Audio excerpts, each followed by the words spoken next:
वेदप्रिये वेदान्तर्गतवासिनी जनप्रिये जगत्कल्याणकारके कदम्बवनवासिनी कात्यायनी कनकाम्बरधरे कनकदुर्गे तव सुप्रभातम्।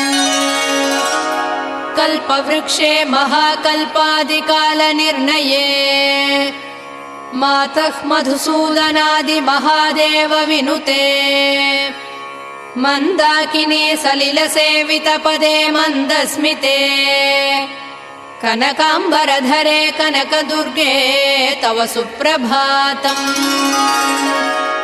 शिववामभागे शिवे शैवेतरसेवितपदे विजयदुर्गे महादुर्गे हे जगन्मातृके जगदाम्बिके जाह्नवी सखे जयश्री